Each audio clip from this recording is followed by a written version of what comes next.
Hi everyone, I'm Colleen. Welcome back to another live stream brought to you, of course, by the awesome people over at Princess Dental Staffing. Happy to see everyone today on this Wednesday. Hope you're staying warm out there. I'm trying to. It's cold here. So today's topic, 9 settings for dental hygienists that aren't a dental office. So generally when you think about being a dental hygienist, you think about working in a dental office, right? That's probably like the most common environment, but you're not restricted to just that environment. There are a lot of different settings that you can apply and that need your dental skills as a dental hygienist, okay?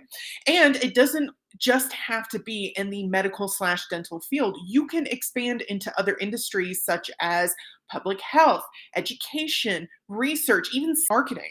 Okay, so there are a lot of different options for you. And we're going to be exploring just a few of those options in today's stream. But of course, before we dive too deeply into that, just want to remind everyone that Princess Dental Staffing is an online dental job board.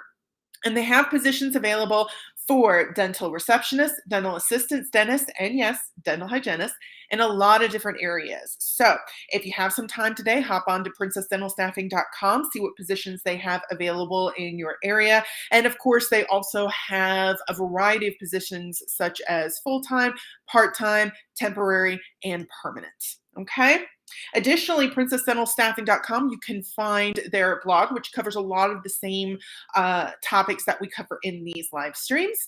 And it's also really easy to create a profile and get your information in front of hiring managers and decision makers as well.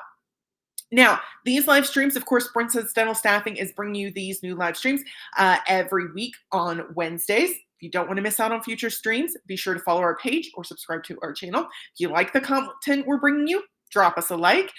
And if you have anything to add to the conversation, maybe you're a dental hygienist and you work in an environment that is not a dental office, and you want to offer some feedback or some insight into where you work, or something that maybe you want to try that's on this list that I'm going to present to you here in just a moment.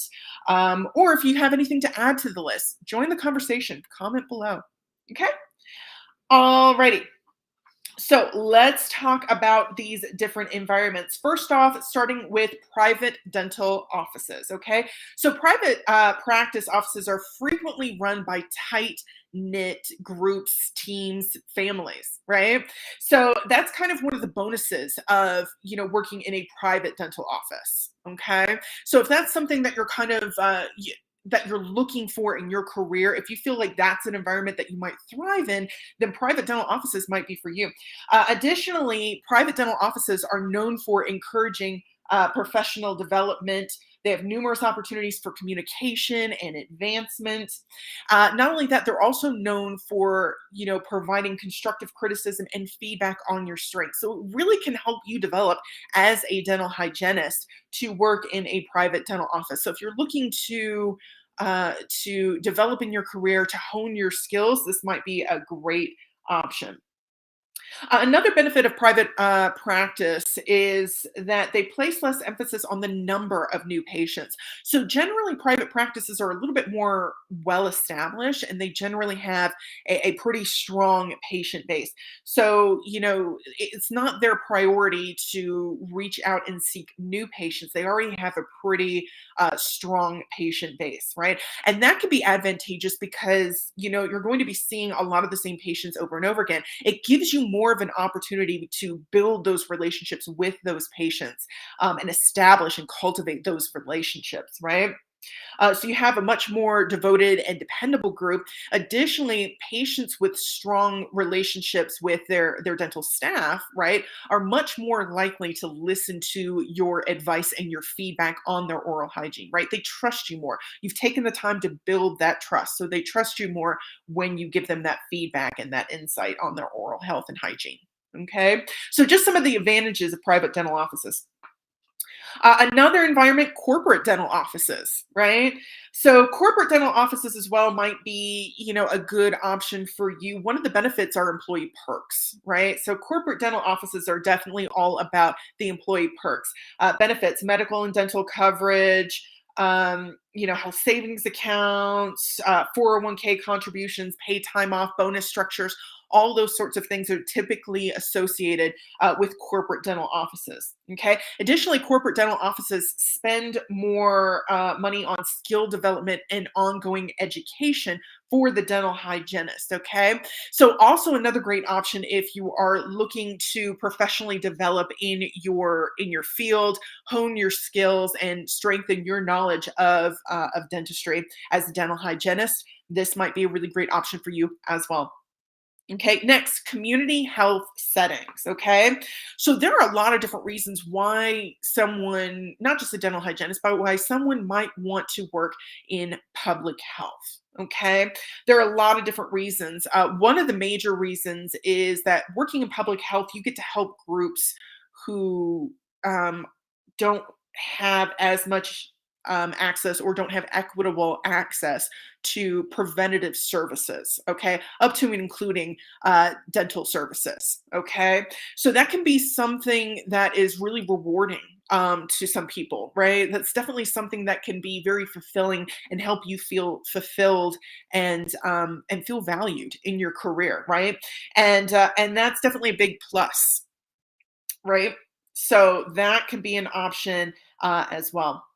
Next, nursing homes, right? So, some of the and of course if you aren't in the dental industry or if you've been listening to these streams for viewing these streams for really any length of time, then you know by now that daily oral hygiene is key to preventing disease, to extending the life of your teeth and your gums and the health. Your oral health and by extension your overall health as well. Now, nursing homes, the elderly, a lot of the times they do have barriers to that daily oral hygiene that is just so crucial. They could be physical barriers, they could be mental barriers, maybe a little bit of both. But it can definitely be a little bit challenging for them to engage in daily brushing, flossing, and all those things that really need to happen. And they also might have some special needs as well. Nursing homes, you're more likely to run into patients that have dentures, whether partial or full, and that requires special attention as well. Okay, um, so this is definitely an area where dental hygienists are really needed. Additionally, you may also run into patients who lack the funds to continue receiving professional preventative oral or excuse me, preventative dental care as well. Okay, so again, can definitely be fulfilling to help those groups that really need it, and it can also be a little bit challenging because you're much more likely to run into patients who have some distinctive needs and are in need of special services and things of that nature. Okay, so it can definitely be challenging, but it can definitely be rewarding and fulfilling, right? Hospitals, right? And I know whenever I think of, dental hygienists or whenever I think of dentistry, I almost never think of hospitals, but it's one of the major areas where dental health, is definitely needed. Um, so in hospitals though, so as a dental hygienist working in a hospital, you're going to focus more on diagnosing and treating the medically compromised patients admitted for things like severe head and neck diseases, infections, trauma, and all those other sorts of things, right? So if they have some oral health issues going on, they may likely have some other medical issues going on as well, and they may kind of affect one another, right? So it can definitely be very challenging. And some people, they live for that challenge, right? They live for um the opportunity to overcome something very difficult, to figure out something very difficult, right? So that can definitely be very a plus, right? Some people it might be kind of a minus, but for some people, if that's kind of your personality, that might be a plus. This job definitely takes a lot of patience, creativity, and dedication, but this may be something that can be very fulfilling in terms of um, finding out the issues, diagnosing the issues, and coming up with treatment plans that are going to work for some unique circumstances, right? helping hospital inpatients and outpatients, right? Which is not typical in a dental office, right? Inpatient and outpatient, right? Additionally, working in a hospital, you may have the opportunity to create outreach programs as well. And that can be, something a little different, right? And flexing some of those other skills as well. It can be a very thrilling experience, outreach programs, connecting with the community, maybe educating the community and those sorts of things. Okay, so that can definitely be fun. Next on the list, prisons. Okay. So, prisoners are definitely one of those groups that can tend to be underserved, right?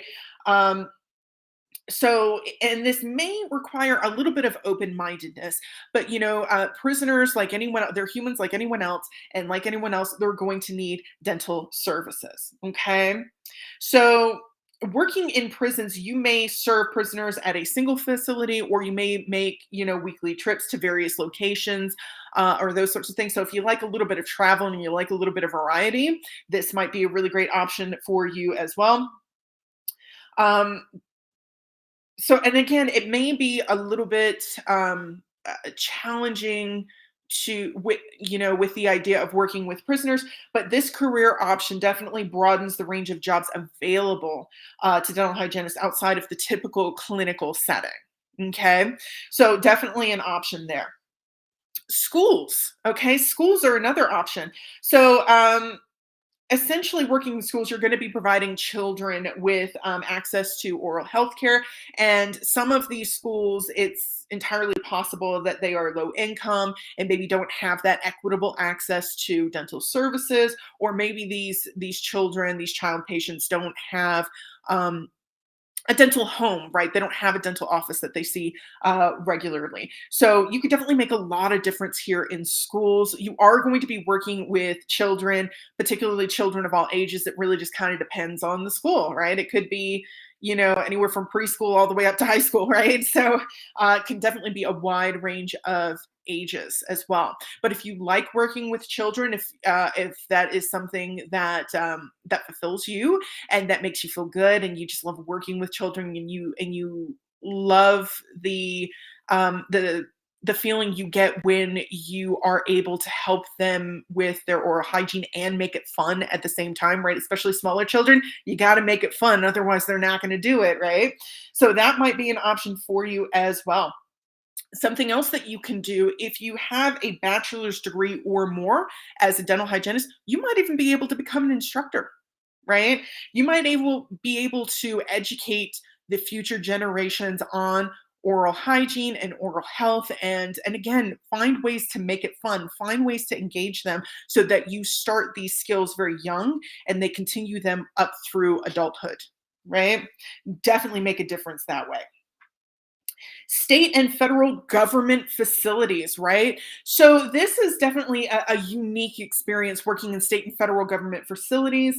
For example, you can work in government hospitals, maybe military bases, naval ships, maybe military bases that are abroad, right, in different countries and things of that nature. So, you may have especially at the federal level, you may have an opportunity to travel and see things, right, and go stay in another country and get to experience that culture and that experience, right? That's really awesome.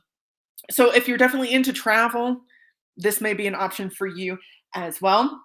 Additionally, with military bases, you're probably, if they're abroad, you're more likely to have a rotating set of patients. So if you enjoy variety more as a dental hygienist, like earlier we talked about private practice and how your patient base is pretty set, and you're working with the same patients over and over again, and you get to build those trusting relationships. If you're a little bit more on the opposite spectrum and you like variety, then military bases abroad, they tend to they tend to rotate their active military members and families, right, in bases abroad. So you get a little bit of that variety as well. So that can definitely be, if that's kind of your personality and what you like, that can definitely be a plus as well. Okay. In this position, additionally, you may also assist in spreading awareness of oral health, instruct individuals on how to take care of their teeth, or offer dental assistance to a government department. Okay, so there are a few different things that make it a little bit different than a dental office. And of course, being a government employee, government positions, whether state or federal, they always come with benefits. So, state and federal government are definitely known for their benefits packages. So, if benefits are important to you, such as paid federal holidays, I believe there are 10. It's been a little while since I worked for the federal government. I believe there are 10 paid holidays a year, and generally no requirements to work on weekends and things like that. So, there are definitely some perks to being a government employee. Okay. And lastly, rounding out number 9 on this list are Indian reservations. Okay. So Indian reservations are definitely, it's definitely a different environment. And it can be a bit challenging. Native Americans are more susceptible to illness and disease than any other ethnic group or racial group. Okay. Smoking is more prevalent, which, of course, and we all know by now, smoking is not good for your oral health. Um, Native Americans are statistically more likely to suffer from diabetes and oral diseases and things of that nature. Okay, so there's definitely some challenges here, um, having to provide preventative and maybe even diagnostic assistance here as well. Typically, these things, smoking, diabetes, oral diseases, those sorts of things, are a direct result of rural seclusion, right? Fewer dentists are available and ready to practice in sort of those more rural areas, right? So that's kind of one of the major causes of some of these higher rates of illnesses. Okay.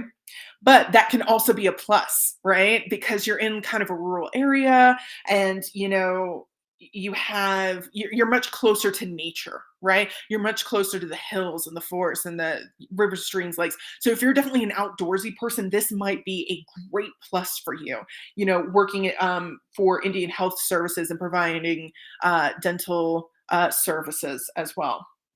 Okay. And again, with these challenges that Native Americans face in terms of illnesses and oral health, it can be very fulfilling to provide them with those equitable service, or excuse me, equitable access to those dental services as well. Can definitely be fulfilling and rewarding.